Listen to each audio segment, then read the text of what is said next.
All right, it's good to be back, guys. Good to see you. You miss a week, it feels like about two or three have rolled by.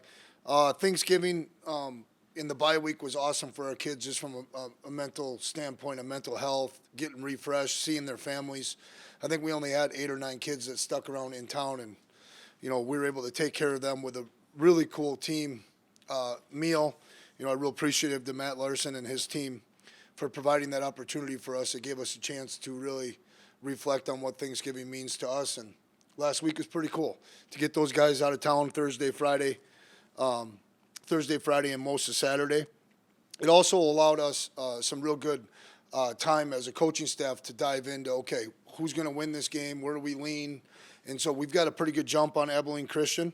It's led to a little bit different schedule. Today right now is our players. By NCAA rule, within a 7-day stretch, you have to give them 1 day off of no work, no meetings, no lifting. And so today is actually our players' day off meeting, which allowed us Saturday to put the pads on and not only come back and get back into it. We attacked it, and they were very physical. Sunday was physical. Monday was physical. And so looking forward to Wednesday and Thursday being more detail-oriented, sharp. Super excited about that. But, I think before we get to the questions and, kind of projecting this game, I think it's really important that I bring up a topic. We're excited about being at home. We earned the right to be in the Dome and to defend the Dome. And, a big reason why Jill and I chose to come back is because of all the classic memories of Georgia Southern, Sam Houston, Coastal Carolina. And all those games, the one thing I recall is just an unbelievable, explosive Dome where we were playing with 12 people, versus the opponent's 11. And I'm going to challenge the community to do a little bit better than we have done in these second and first round games. I really believe that we're always in pursuit of our next championship. And in order for this program to get to where we all want it to be at the top, it takes everybody. There's strength in numbers. There's strength in energy. I've commented many times that I thought our fan base this year really showed up, and we need it again on Saturday. They're inspiring to the coaches, to the players, to each other. And I think, the world of Bison Nation, but I think we have to answer the bell. We got to bring the juice this week on Saturday. There's plenty of tickets available. This program, this staff, the families of this program, the players are fully committed to doing whatever we can do for this community. And I think it's a perfect opportunity for us all to go and celebrate and have a great day on Saturday. So I hope to see everybody out there. A little insight on Abilene Christian. This is an explosive offense. And it's sometimes the playoffs are cool because you get into watching league to league. It's a little bit hard to figure out where are the matchups, how is it going to go. But the bottom line is this quarterback is productive. We're expecting the starting quarterback to play. He's had a big year. This receiving group, we've seen some really good receiving groups. This group has probably the most diversity as far as being able to beat you on the outside with big guys, inside guys that do a really good job with yak yardage. So tackling is going to be important. Getting the 50-50 ball out of the air is going to be important. They've got our full attention, and then right along with that, they have a 1,000-yard rusher. And the O-line, we're digging on it, right? We're working at it, but they've only given up 19 sacks on 520 pass attempts, and I just don't. I've learned a lot talking to some of these NFL O-linemen that have played with really good quarterbacks, right? I think the quarterback helps them, but that's a low number with that amount of pass attempts, and so my hat goes off to that group up front. This is an improving defense led by Nick Holt, which is interesting because I coached against him when he was at Purdue, when I was at Iowa, and anybody that's improving and ascending as we get into November and December and playoff games, your hat's got to go off to the football team. That means their culture's in a good place. That means that their players are still being coachable and their coaches are coaching. And I think Coach Patterson has this program improving, moving in the right direction. They have our full attention, and I'm expecting these guys to not just show up here and then all of a sudden flinch. These guys are going to fight us, and they're going to play us tough. I think an edge in all playoff games comes down to the turnover margin. They're -6 right now, and we're plus a big number. We got to find a way to make that an advantage for us. I think the team that competes with the best composure early, we'll have a chance to play the best and be the team that wins, and that's been our focus this week. With that, I'll open up for questions. How different did your guys' approach to this bye week have to be as opposed to, the bye week in the regular season there, especially when you don't know who you're playing right away? Just kind of how different was this bye week for you guys, and what's your different approach for it? I mean, we started it off. Offensively, they had a strong opinion on the opponent that would win. Defensively, they had a strong opponent. I was able to come in there and, okay, guys, well, let's meet in the middle here. So we broke it down probably 60-40 in the Thanksgiving week, one team versus the other, and very pleased with our decision there. I don't know that it's a lot different. What I did is I tried to look at about 35-day span, November 2nd, leading up till next week, Monday. And our kids are, in position to take advantage of about 10 and a half days off of physical activity. And so we pushed them more than we ever would have this time of year. And I went back and I looked at Chris's plans. I looked at some of Coach Bowles' stuff and Matt Entz's. And we pushed them a little bit on Saturday, Sunday, and Monday in contrast to the years past because of how late the bye week was in the regular season. You guys had a week to sit with a bad taste in their mouth after the South Dakota game. Kind of what do you think the effect of that could be, and just what does that do for the guys moving into the playoffs? Yeah, I'm eager. Right, it's a long season and stuff like that, but I don't remember being this anxious to watch our team go out and compete and how they'll respond to that. I thought the South Dakota game was interesting. For a majority of the game, you outscore an opponent 27-3. But the bottom line is, somewhere we lost our way with our fundamentals and our composure early, and it wasn't an emotional thing. We were ready to go, but we went out like we weren't a well-trained football team when it comes to fundamentals and technique and detail, and that leads to 4 series of 3 and outs. Where I'm a firm believer, just a few first downs. We shift the battleground a little bit. We win the field position for a moment. We make them go the long, hard way. We just didn't get that done. And then all of a sudden we captivate it with some pretty good moments, but then it's a 50-50 ball game, and I'm not going to apologize about anything. The ball goes up in the air, deep downfield. Right now it could be PI, completed, or incomplete. 2 of the 3 are bad, and we have to eliminate those situations. We have to be better late in the game, and we have to start better this week. Between Abilene Christian's playoff game last week, and I don't know if you watched the regular season finale, but what stood out was the difference between those games? The outcome was different. They take care of the ball for the most part. Last week they turned it over and overcame that. That's tough to do. And so the one takeaway I guess the way I feel right now about that question is that their defense is getting better. They're improving. I think they're hot. They're riding some momentum. And I know Coach Holt can coach the game. I've seen him, do a good job in the Big Ten before as a co-DC. That would be my comment. I'm not guessing at that, but that's how I feel standing up here right now, is that they're an improving, ascending defense. Over the last 2 weeks, what's been your emphasis on the defensive side of the ball? We talked a little bit before South Dakota, of the trend, and that game couldn't have gone the way you wanted to defensively. What have you been emphasizing? Well, I think, getting our scout team quarterback, who he's had a really good year, Trey, it's a hard job, right? Getting him to get the ball out quicker, especially when it's going outside and vertically. So our DBs really, truly have a chance to make breaks on the ball in the proper angles. Trying to get the corners and the safeties to be in as many competitive situations as possible. And then we provided 2-minute situations I thought we needed to work that would challenge the defense, and we kind of set some things up where it would be some more one-on-one type situations. And then on top of that, I would come back to tackling. And again, one-on-one situations are one thing, but I thought in the South Dakota game, a key to that game was there was too many runs that should have been tackled for 2 and 3 yards that got 6 and 7. And so just getting back to that idea of knockback and everybody getting to the party, and the defensive guys have responded with really good energy. But it's hard to practice tackling this time of year. It just is. And so, just being aware of effort and squaring people up and bringing our backside knee through tackles is critical. Tim, have you recruited Texas? I mean, there's 22 Division I schools there that play football. Just a lot of players there, though, too. I mean, a lot, in all those small areas. Yeah, I have. I got sent down there a couple of times at Iowa to look at O-linemen. I mean, I remember being at one school and the coach drove me around. He was an older gentleman, legendary. And he pointed out 28 Division I guys that had scholarships. And the two sophomore linemen that are looked at look like they were Green Bay Packers. It's really pretty fascinating. You know, we do the best we can in an area where we're recognizable and where we built relationships. But there are a ton of football players.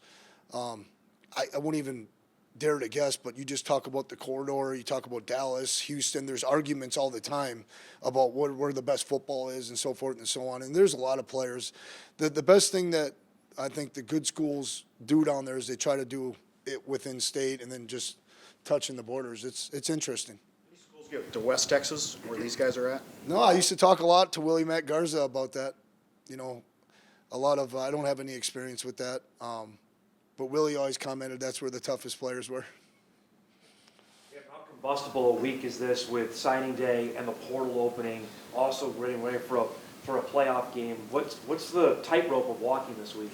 Well, we will hit repeat on the schedule because this player day off thing, obviously, our coaches were able to get in there to this morning. We had a big recruiting meeting. Okay, who's in line for tomorrow?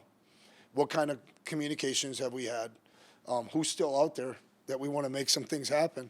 And actually, we had a pretty good morning with that. And the off day provides me to be up here very calm, cool, and collected right now. It's been a good thing. We would hit repeat on this schedule again, but it's madness not to be preparing for a big press conference tomorrow and okay, what are we going to do social media wise? How can we put a different spin on this thing? And so to balance all those things, our assistant coaches won't be doing that. They'll be focused on Abilene Christian. Coach Polasek will be on the recruiting end, and I'm so pleased that I've built relationships with all 31 or 32 guys that'll be sending their stuff in tomorrow. Was there a method to the madness of doing the press conference Friday? Just allow yourself Yeah, no, we got practice. Our players are here, and our players deserve our very best. And so I just thought it would be a little bit ridiculous to ask our staff to come down and in the middle of game planning, wrapping up, tightening up, gold zone preparation on offense, some third down things on defense. That's just it. There's got to be some give and take to this thing, and I hope, what my hope is in over time is that families make good decisions on choosing the programs, and it's not about picking some hat, you know, here at the end. We're not in that world anyhow, so I'm really comfortable with the families, the culture that they came from, and the way that we're handling this this day. And we're still going to try to get some things out there. I'm going to try to be available for, I know for Dom and for some things and some questions, get something out on our end from NDSU, but it's just not going to be this big blown out process on signing day. Obviously, a big emphasis on the recruiting end of things, but with the portal looming as well, just kind of, is that just kind of something that has to be in the back of your mind, or do you have to like plan a strategy for the portal part of that? I wish it wasn't on the back of my mind, but I think I got 2 hours of sleep the other night. You just toss and turn, it causes a lot of anxiety. But again, I've answered questions like this in the past. It's all about, okay, here's the challenge, go attack the challenge, let's go to work. We're very aware of a couple positions that we may or may not have to go into the portal on. We're active right now with a couple guys. I'm not that concerned right now about that because I think that we're in uncharted water again. So as confidently as I stood and talked about the portal a year ago, I have no idea who in the hell is going to be in there when everybody goes to 105. And I've been on the phone with some big schools trying to dig on that. You know, we're gonna go like this, and we're gonna coach the guys that are in our room that show up and say, "Coach me, coach. I want to be great," and we're gonna give them the best we can. And I can't wait to do that. We haven't talked to you since Cole departed. So how did that go down in your mind? What can you talk about? Yeah, we went from trying to figure out if he's healthy or not, is he going to make a run at it, to, you know, you get a phone call or, hey, coach, I was going to come in and see you. We're moving on. You know, we've got 2 young safeties that need to get better, that are going to get better, that are going to be good players in this program. We got 2 more behind them that are really hungry. We got a Ryan Jones guy that's getting better. You know, and so we'll focus on those kids and move forward like we're going to do as long as I'm here. We're going to coach the guys that show up and want to be coached. And there's a lot of kids that love this program. And I'm honored to coach them. Specific to Crumby and Givens, what have you seen as far as their communication? Did they both start fall camp working at the same position, and then due to what happened to Sam, have to go to free and No, strong? well, Crumby missed a ton of time. Right. So then, like, you know, in the middle of it, right, Darius goes to free, Crumby was out for 6 or 7 weeks there with the thumb. I think that provided some swing opportunities. And then, hey, listen, those three guys, right? Ryan Jones, Givens, and Crumby are all doing a solid job right now. They have improvement to make, but I'm really pleased with the coaching they're getting, the improvement that they've made. But when we moved Sam to strong safety, that allowed for those kids to get better faster. And that's the part that all of a sudden swung again. That caused maybe a little bit of delay in the progression of their improvement. Health-wise, where are you at for this game in terms of Duffy, anybody else? That I know Lewinsky didn't play last. I feel terrible, but Hayden Johnson probably is going to be out for the year now. He got rolled up last night pretty good. An unfortunate situation, inside run drill. Duffy's back. I think Wirtz and, Altapeter are going to be battling some of this chronic lower back pain. There's nothing structural there, so we're not putting them at risk, but just getting them up and running. We're going to have to see on Thursday and potentially even Friday. I know I got to sit in my first playoff meeting with the administration, the teams, all the groups, and we're probably going to have to dress 66 in the morning and then grab whoever the two guys are and put them in the locker room and get them sideline passes. There's a couple positions, and it's just, wow, right? The special teams, what's the impact with special teams in the two deep and who are you going to carry, and all those things. And I think Jaquise has done a really good job of battling and trying to practice, but we're going to have to probably make a decision on him as well. But he does look good in all the coverage stuff. It's just how willing would he be to come up and tackle with his shoulder. Outside of that, Raj really responded. Raj commented that he would have been able to play on Thanksgiving weekend if he would have had to, and that was a big step forward for us. I like the health of the football team right now. I think we're refreshed and we're reset, and we'll take the pads off for Wednesday and Thursday, and we'll be ready to go. How do you feel that starting on, he's kind of moved to the outside, kind of that 4-6 kind of spot? Do you feel like that's kind of, has he responded to that well? Do you think he's playing better football than he might have inside? Well, I don't know that, but I know like Eli, Dutenheffer, Cody are playing at an extremely high level, and we lost a DN. A really good DN in Dylan Hendricks that was good against run and pass, and so Will just provides that flexibility. He had a big play last week. He won on a one-on-one and got a strip sack, and we just were unfortunate. I think that was a big deal in the South Dakota game.